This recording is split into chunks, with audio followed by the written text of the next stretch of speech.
You put your phone down. You know you did. You were just holding it. You walk into the kitchen, maybe 30 seconds ago, maybe less, and you set it down somewhere. On the counter, near the sink, maybe next to the coffee maker.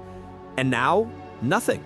You're standing there checking the same 3 spots over and over, like somehow it'll magically appear. Your phone didn't vanish. You didn't black out. You were totally conscious when you put it down, yet somehow your brain has zero record of where it went. And here's the weird part.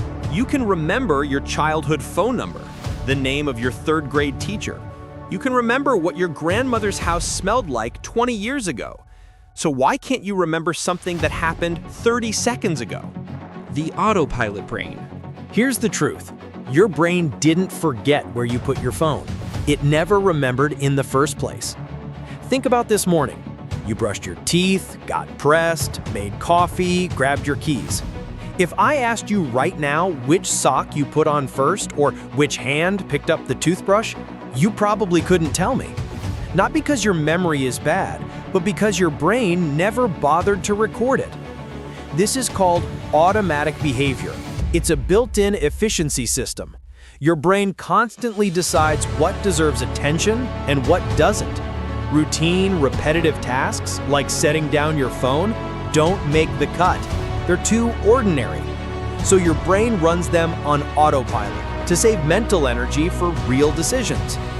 It's like driving a familiar route and suddenly realizing you don't remember the last few minutes. You weren't asleep. You didn't teleport. Your brain just said, "I've got this," and handled it in the background. Your brain is being smart, efficient, protective. But if you put your phone down while thinking about something else, there's no memory to retrieve later. It never made it into storage. There's another layer to this. Have you ever walked into a room to get something and instantly forgot what you came for? You just stand there like your brain is frozen. That's called the doorway effect. Your brain organizes information into mental contexts, and walking through a doorway signals that one context is ending and another is beginning. So when you're in the living room holding your phone, your brain is in living room mode.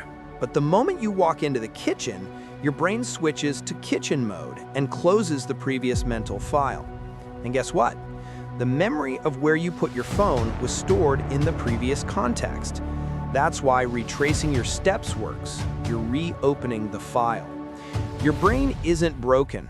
It's just managing information in chapters. Sometimes those chapters don't connect.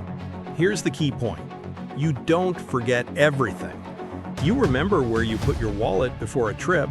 You remember where you hide a gift. Why? Because you were paying attention when you set it down. Attention is the gatekeeper to memory. If your attention isn't on something, your brain doesn't record it. And phones are the worst offenders. When we handle our phones, our attention is on the message, the video, the thought in our head, not on the physical object in our hand. So when you set it down, your mind is already somewhere else. The act never gets encoded. That's why sometimes you're holding the phone while searching for it. Your brain was focused on the idea of finding your phone, not the reality that it's in your hand. So what does all of this mean? It means you're not losing your memory. You're not getting worse at paying attention. You're just human. Your brain is doing exactly what it's meant to do. Automate the boring stuff so it can focus on what matters. If you're sick of losing your phone, keys, wallet, there's a simple fix. Slow down for 1 second. When you put something down, look at it. Say it out loud if you need to. I'm putting my phone on the kitchen counter. It feels silly, but that moment of real attention is all your brain needs to actually store the memory. Because you don't have a memory problem. You have an attention problem, and attention is something you can control. Your brain will remember anything you truly notice. The real question is, are you present enough to pay attention?